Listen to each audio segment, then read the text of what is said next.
great warriors such as Leonidas, and more into the history of who the Spartans were and why their society was a bit of an anomaly in the ancient Greek-speaking world. Sparta was located in the area once called Laconia, also known as Lake Demon, in the southeastern region of the Greek peninsula known as the Peloponnese. Situated between lofty mountain ranges on both sides, at the northern tip of the Laconian plain, the city of Sparta was located just east of a river known as the Eurotas.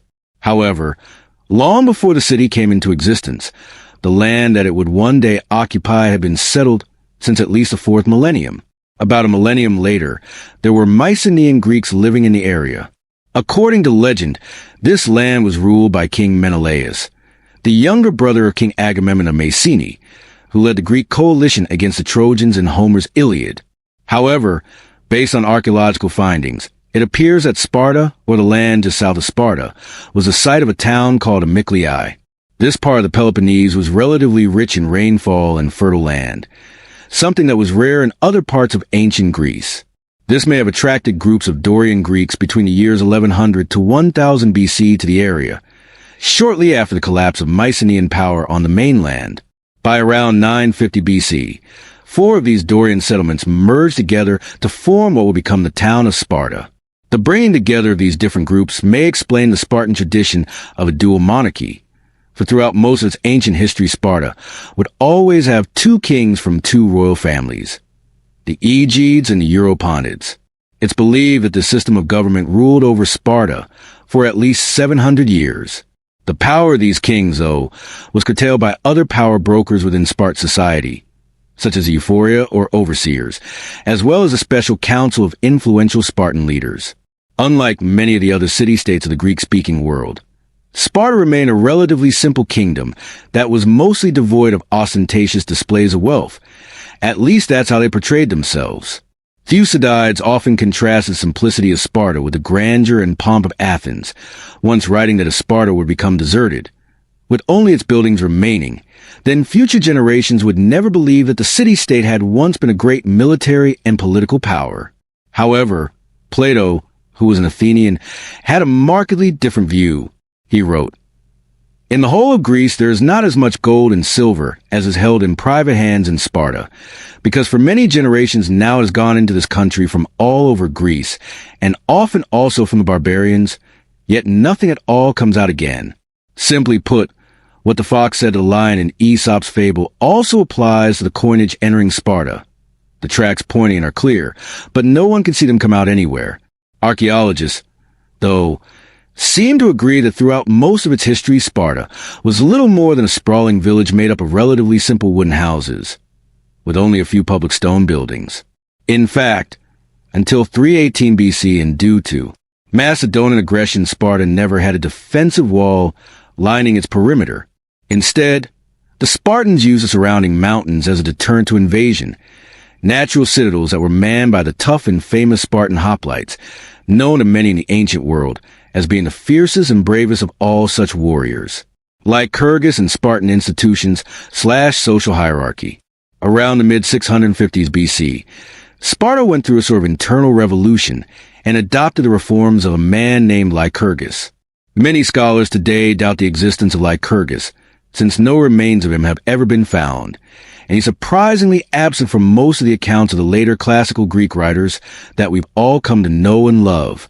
Whoever he may have really been, Lycurgus was remembered by the ancient Spartans as being the lawgiver who created their society and social institutions. Though the 2 kings were still technically the head of the government, Lycurgus's reforms reorganized Sparta into a military state that replaced the old aristocracy with an oligarchy comprising more members of Spartan society, including middle-class men. This brought the citizen body to approximately 9,000, who once a month gathered at the Apella or assembly, and voted on proposals that were conceived by a 30-man council known as the Gerousia, which also included Sparta's 2 kings. The Apella's job was solely to vote on policy, not to formulate it.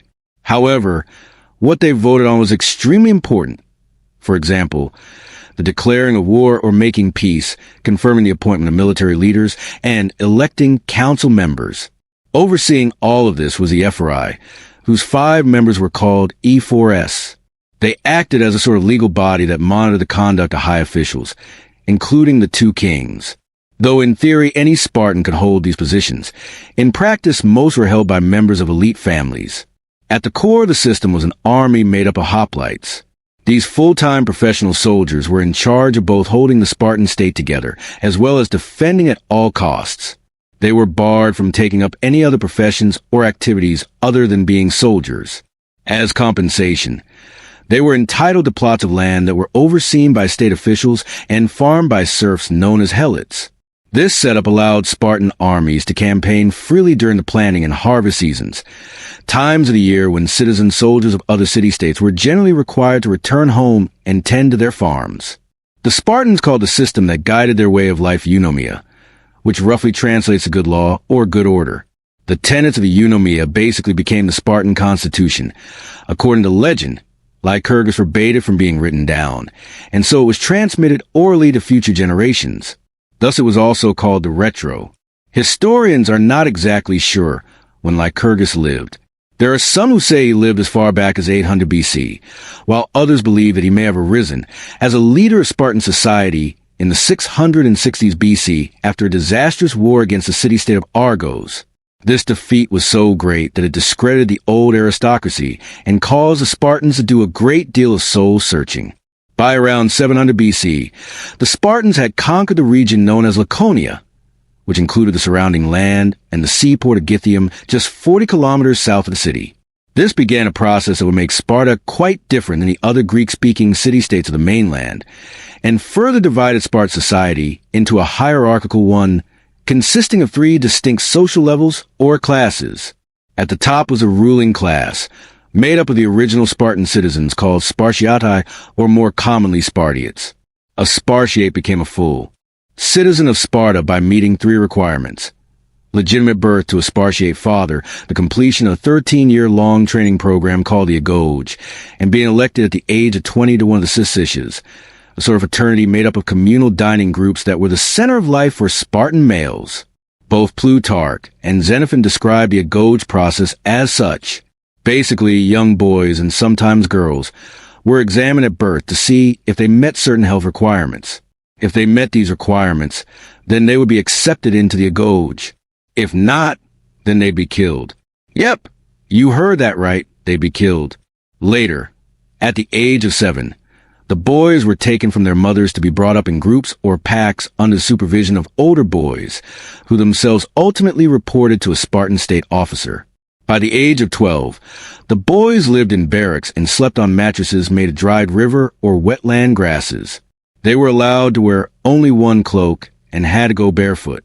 For their food, boys of the Agoge mostly ate a type of pork boiled porridge, which they could supplement by stealing from local farms and warehouses. Anything that they stole could be kept, but if they got caught, then they were beaten.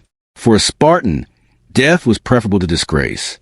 There's a story that Plutarch tells of a Spartan boy who stole a fox cub and hid it under his cloak.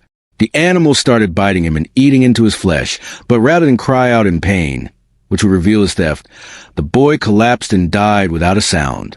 Whether the story was true or not can't be determined, but its emphasis is clear. Young Spartan boys were taught to obey orders and endure any hardship without complaint. Only then would they become disciplined soldiers and be worthy of being called a Spartiate. Below the Spartiates were the Perihoikoi, or surrounding peoples of Laconia, whose ancestors had been conquered by the Spartans. They generally lived in the villages and towns that orbited the city of Sparta. Perihoikoi were obligated to pay taxes and serve in the army, but they could also own property and were given the same legal protections as Spartiates. The only real difference between Spartiates and Perihoikoi was that the latter were denied participation in the political process. Together, the Spartiates and the Perihoikoi were known as Lacedaemonians. Far below and socially inferior to the Lacedaemonians were the Heloti or Helots. These were basically serfs with little to no rights. As the Spartans began to conquer more of the surrounding villages, all new conquered peoples became Helots. Over time, the Helot population began to greatly exceed that of the Lacedaemonian population, especially after the conquest of the fertile region of Messenia in the southwestern Peloponnese. Crossing the high Taygetus mountain range that borders Sparta to the west, the Spartans descended into the rich farmlands of Messenia and fought a 20-year war there, which most scholars put between the years 690 to 670 BC. The famous Spartan poet Tyrtaeus wrote the following of the conquest of Messenia. Under our king Theopompus, beloved of the gods, through whom we took wide Messene, Messene good to plow, good to plant. For they fought for 19 years ceaselessly, with ever valiant hearts, the spearmen, fathers of our fathers. But in the 20th year, our foes left their rich fields and fled from the great mountains of Ethom. Tertius wrote these lines probably in reference to what became known as the First Messenian War. There was a second war, which most scholars have dated between 630 to 600 BC. Both of these resulted in Spartan victories and allowed them to control nearly 2/5 of the Peloponnese. Such conquests in ancient Greece at the time were not common. Sure, armies went to war with neighboring regions quite frequently, but there were no known instances at the time of the city-state outright conquering an entire population and annexing their territory as their own. The Spartans had done this and more. By incorporating Messenia into their territory, the Spartans made themselves masters of a vastly larger and agriculturally rich piece of real estate that also happened to come with a new Hellid population to farm it. The problem, though, was that with such a large Hellid population, the Spartans became extremely paranoid of a massive Hellid revolt. By the mid-400s BC, it's believed that the Hellid population may have outnumbered that of the Lacedaemonians 7-1. There were just too many of them, and with the right leader and organization, the Helots could pose a threat to the internal stability of Spartan society that was much greater than that of any foreign army. Put bluntly, Helots were extremely mistreated. Actually, that's an understatement.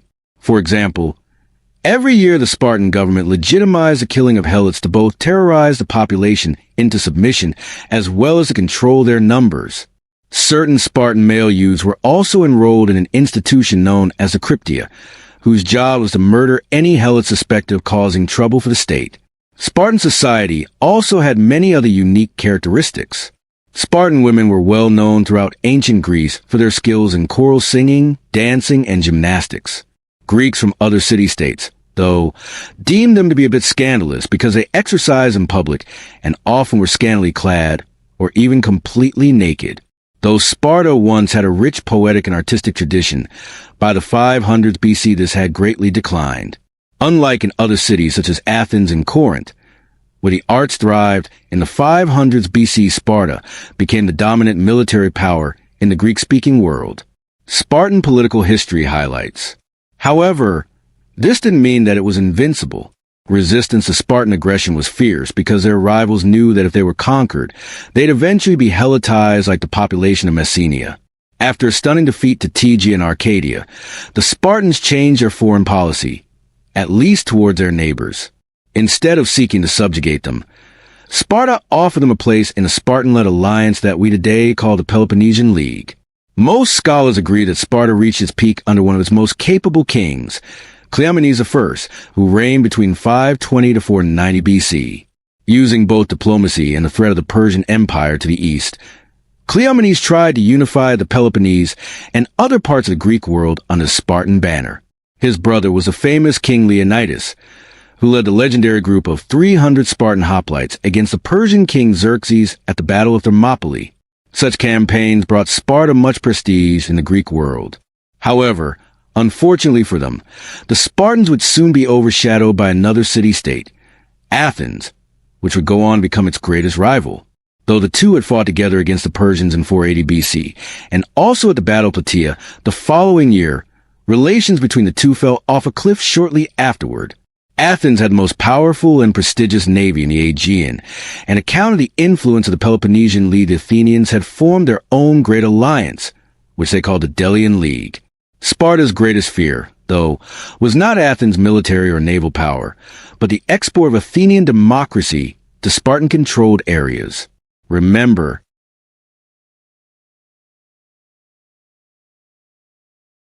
Sparta was a dual monarchy that controlled a large territory filled with Helots. However, due perhaps to a low birth rate and more of its men being killed off in wars, the Spartiate population was on the decline. By the mid-400s BC, it may have only numbered 3,000 men.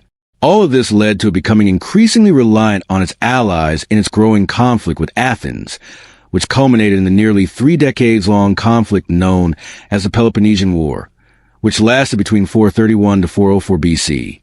Though it faced many challenges, Sparta had 2 things which would ultimately help it to win the war: a strong navy that rivaled that of Athens, and in 412 BC, an alliance with Achaemenid Persia. Initially, these 2 things proved to be very successful because they enabled the Spartans and their allies to conclusively defeat Athens and the rest of the Delian League in the Peloponnesian War. However, Sparta had also overextended itself. As the now dominant power in the Greek-speaking world, it began to coerce its neighbors, both friend and foe alike, into doing its bidding. Once hailed as a liberator for its role in the Greco-Persian Wars a few generations earlier, Sparta, through its harsh rule on the Greek peninsula, was now seen as an oppressor, and so its former allies such as Corinth, as well as its arch-rivals Athens and Argos, formed an alliance against it. The Spartans had even managed to tick off the Persian king Artaxerxes II, who sent funds and support to aid the anti-Spartan alliance. What eventually became known as the Corinthian War raged on between the years 395 to 386 BC. For the most part, neither side made any substantial gains until 386 BC, when Artaxerxes II concluded a separate peace with Sparta, which Thucydides called the King's Peace, or the Peace of the King. The terms were basically as follows. Sparta was to cede the Ionian Greek cities of Asia Minor and Cyprus back to Persian rule. In exchange, the Persians would cease to support Sparta's enemies.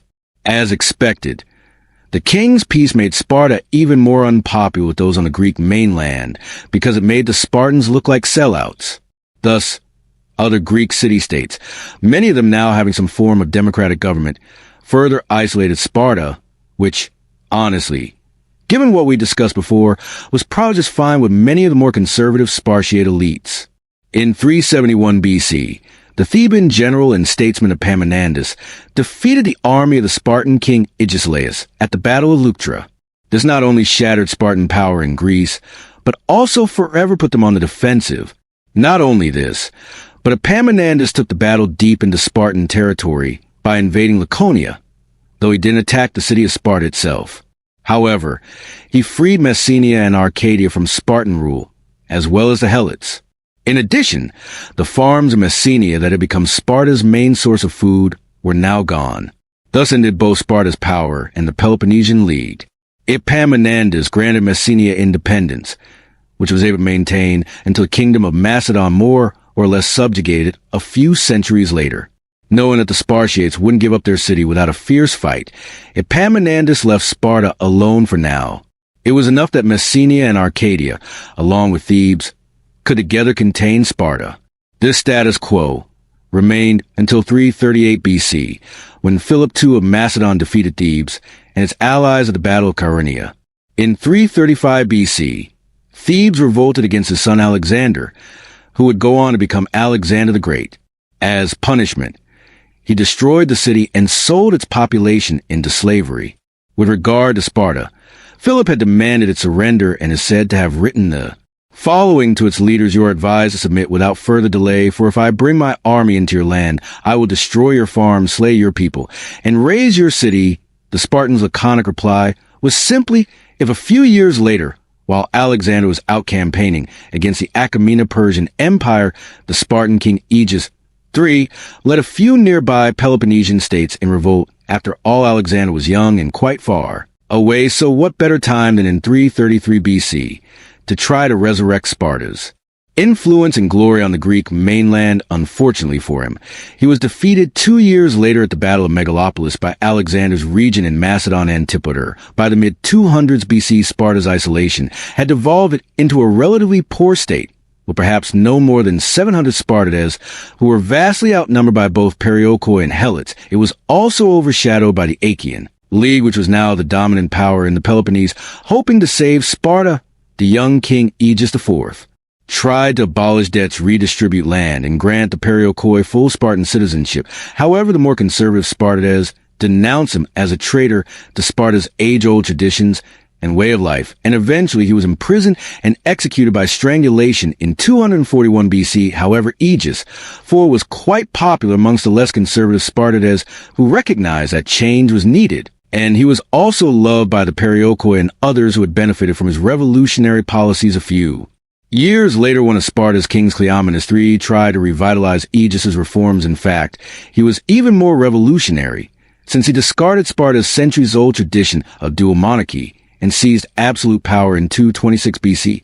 He also abolished the institution of the Ephyri, made major redistributions of land to Perioikoi, and reformed the Spartan army just in time actually to start a war with the Achaean League. However, the Achaean League's leader, Aratus, didn't want to take on Sparta alone.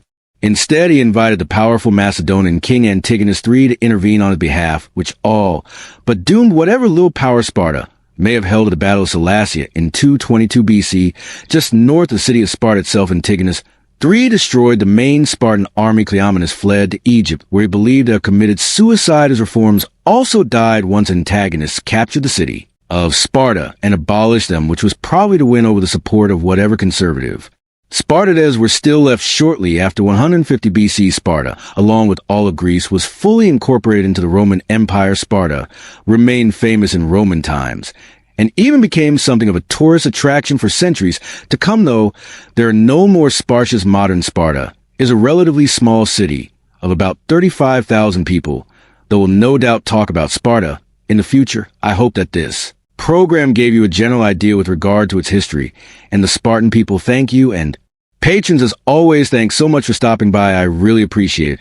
I'd also really like to thank Grand Kick 69, Yap the Graph, Pasta Frola, Michael Lewis, Daniel Allen, Danny Vanico, Weenex TV, Robert Morgan, Ferret, Data Chanji, Sharecam, Farhat Kama, and all the channel's patrons on Patreon for helping support this and all future content. Check out the benefits to being a Patreon member, and if you'd like to join, feel free to click the link in the video description.